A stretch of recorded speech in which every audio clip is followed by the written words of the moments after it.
Bharat Ratna doctor Babasaheb आंबेडकरांना शिक्षणाच्या काळामध्ये जेव्हा बाबासाहेब परदेशी होते आणि त्यावेळेस घरची परिस्थिती फार हालाकीची होती. लहान लहान मुलं, त्यावेळेस बिमाऱ्या, स्वतः माता रमाईची तब्येत खराब होती, अतिशय तब्येत खराब होती. तरीसुद्धा माता रमाईने कसलीही कुणकुण बाबासाहेबांपर्यंत जाऊ दिली नाही. कारण की बाबासाहेब परदेशी आहेत, बाबासाहेब शिकतायत त्या ठिकाणी, त्या देशाच्या सर्व मुलांसाठी, देशाच्या सगळ्या लेकरांसाठी त्या ठिकाणी शिकताय, सर्व समाजासाठी शिकताय.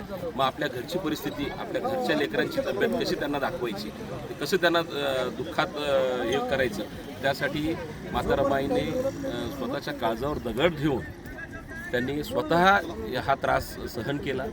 आणि त्या काळामध्ये भारतरत्न डॉक्टर बाबासाहेब आंबेडकरांचे मुलंसुद्धा म्हणजे मृत्युमुखी पडले. कारण की हालाकीची परिस्थिती, बाबासाहेब शिक्षणाला बाहेर आणि घरात पैसे अडचणी, परंतु माता रमाईने खूप त्याग सहन केला. आणि त्याग म्हणजे शब्दात व्यक्त करता येऊ शकत नाही. पण ज्या वेळेस बाबासाहेब आंबेडकरांचं नाव निघतंय आणि बाबासाहेब आंबेडकरांनी जे काही ह्या देशासाठी, ह्या विश्वासाठी आणि सर्व महिला मुक्तीसाठी जे कार्य केलेले आहेत, त्याच्यामध्ये सगळ्यात मोठा सिंहाचा वाटा जर कोणाचा असेल तो त्यागमूर्ती माता रमाईचा आहे.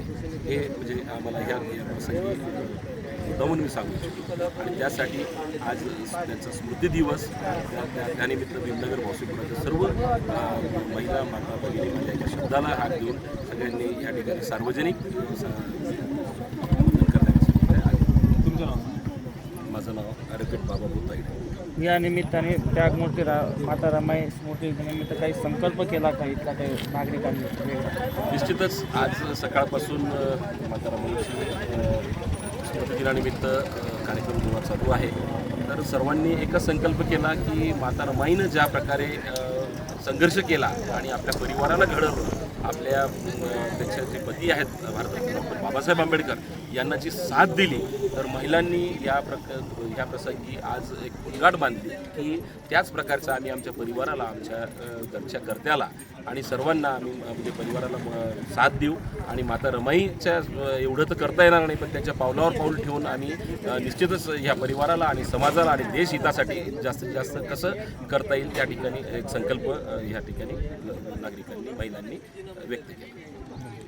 धन्यवाद.